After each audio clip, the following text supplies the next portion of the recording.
Buenas tardes jóvenes, ¿qué tal? ¿Cómo están? Espero que se encuentren muy bien. En esta ocasión voy a grabar la clase acerca del tema de la primera semana del tercer parcial, que es reír y llorar al mismo tiempo, William Shakespeare, Hamlet. Vamos a hablar acerca un poquito de no solo Hamlet, sino vamos a mencionar características importantes de los personajes protagonistas de las tragedias de William Shakespeare. Los personajes protagonistas de esas tragedias suelen presentar algunos rasgos en común, algunas características importantes, ¿no? Para empezar es importante mencionar que William Shakespeare nació y vivió en el siglo XVI y murió en el siglo XVII. Así que William Shakespeare le tocó vivir en Inglaterra, en Europa, durante el Renacimiento y posteriormente un tiempo en el Barroco. Entonces la obra de William Shakespeare, principalmente, en esta ocasión hablaremos únicamente de su producción dramática, se caracteriza por presentar elementos propios del Renacimiento. Perdón. Entonces, ¿qué es el Renacimiento? Es importante recordar, ¿no? Un poquito de lo que es el Renacimiento. Es una época del arte, de la cultura occidental, que existió, que se llevó a cabo en los siglos XV y XVI, principalmente en Europa occidental. Una de las características más importantes es que es un regreso a los valores clásicos o los valores del arte clásico, específicamente del arte griego, de la época clásica. Y una de esas características más importantes o uno de los valores más importantes de esta cultura clásica es la reivindicación del valor del ser humano. Diría Protágoras, un sofista griego, dijo en su momento que el hombre es la medida de todas las cosas. Entonces, en las artes clásicas, por ejemplo, tomaban al ser humano como la medida de todo, ¿no? Es decir, toda arte se inspiraba en los seres humanos, incluida la arquitectura, incluso, ¿no? Entonces, el ser humano se convierte en el centro de la sociedad, ¿verdad? Y el Renacimiento retoma esto, ¿no? Retoma al ser humano, la importancia, digamos, del ser humano o el protagonismo del ser humano en el arte. Ahora bien, hay características importantes en las tragedias de William Shakespeare que se alejan un poquito de estos cánones o de estos valores propios de la época clásica griega. Por ejemplo, encontramos que los personajes de sus tragedias ya no son forzosamente personajes, digámoslo así, de un rango moral alto, de un valor muy alto, superior, digámoslo así, a los humanos comunes y corrientes. Si ustedes recuerdan cuando hablábamos de Sófocles, de Edipo Rey, cuando hablábamos de las nubes de Aristófanes, sobre todo en las tragedias, más que en la comedia, ¿no? En la tragedia específicamente, en la tragedia griega, encontrábamos que los protagonistas, los personajes importantes de estas obras trágicas, normalmente eran personas de un carácter elevado, es decir, eran dioses, semidioses, titanes, ¿verdad? Por ejemplo, cuando hablamos de la obra de Esquilo de Prometeo encadenado, o el mito incluso, ¿no? Que leímos también en su momento, el mito de Prometeo, de Pandora, vemos que, Prometeo, por ejemplo, no es un dios ni es un humano, es un titán, pero los titanes eran seres superiores, incluso, ¿no? A los humanos. Entonces, los protagonistas de las tragedias griegas, les digo, eran dioses, titanes, semidioses, héroes, ¿verdad?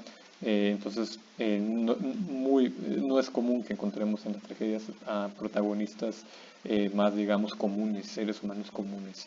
En cambio, en el teatro de William Shakespeare sí que lo encontramos, ¿no? Encontramos personajes comunes, la servidumbre, soldados, militares, ¿verdad? Militares. Y también, los protagonistas sí suelen ser personajes que pertenecen a la nobleza. Sin embargo, quienes lo rodean, no precisamente. Otra característica importante es que en las acciones en esas tragedias tienen una directriz, y la directriz se van a seguir una línea que va a ser o que va a estar implementada por el carácter, la personalidad de los protagonistas y su toma de decisiones. Entonces, todo lo que sería el conflicto y la trama, ¿sí? La trama que tiene dentro de ella el conflicto, o que conlleva un conflicto, va a surgir o va a guiarse o va a avanzar gracias a, en parte, al carácter, a la personalidad de los protagonistas.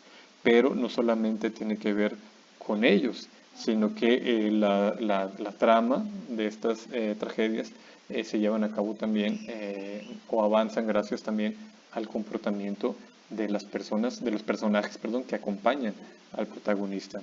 ¿Sí?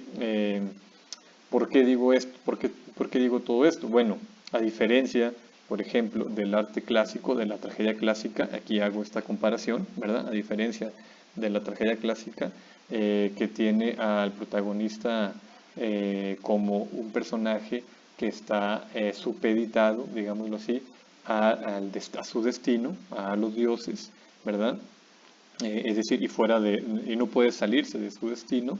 En cambio, aquí en la tragedia shakespeariana, el conflicto es más bien interno, tiene que ver con la personalidad del protagonista y su libre albedrío, es decir, su libertad de decidir entre el bien y el mal. ¿Okay? Otra diferencia es que en la tragedia clásica, el final en el final el héroe siempre está destinado a la ruina, ¿verdad? E incluso por cuestiones externas a él. En cambio, en los finales, en las obras shakespearianas, el héroe puede caer en su ruina o cae en su ruina, por eso son tragedias también, ¿no? También tienen finales nefastos, pero esto se debe principalmente a los errores que cometen los protagonistas, ¿no? Por tomar decisiones equivocadas o por hacer cosas equivocadas, por ejemplo, o por dejar de hacer cosas importantes o necesarias, ¿no? Todo esto lo lleva forzosamente a la ruina. ¿Okay?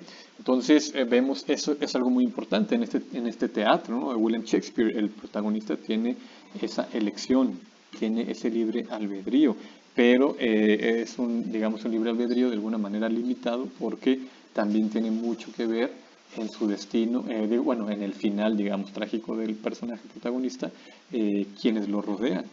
Es decir, como diría Ortega y Gasset, uno es uno y sus circunstancias, ¿no? Entonces aquí en William Shakespeare encontramos justamente eso.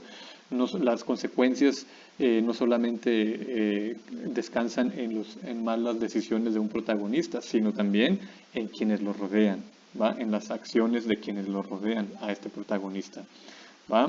Entonces, bueno, aquí al final dice, la pasión lleva a la acción del héroe, eso ya lo habíamos comentado también, y bueno, William Shakespeare, al crear estos personajes protagonistas que suelen cometer sus errores, que tienen una personalidad o se dejan llevar por sus pasiones, ¿no? Por sus debilidades, ¿no? Por su carácter, de esta manera William Shakespeare logra crear personajes protagonistas o personajes protagónicos arquetipos. ¿Qué significa esto?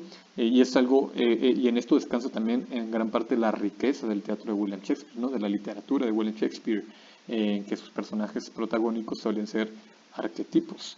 Esto significa que estos personajes suelen representar, suelen funcionar o fungir como la forma de ser de muchas personas. No sé cómo explicarlo en este momento. Es decir, los personajes protagonistas suelen representar las características de de las personas, de los seres humanos. ¿Okay? Por ejemplo, en Otelo tenemos Otelo, que es una tragedia de William Shakespeare. El protagonista así se llama Otelo y él se convierte en un arquetipo. Él es un arquetipo, por ejemplo, del ser humano celoso.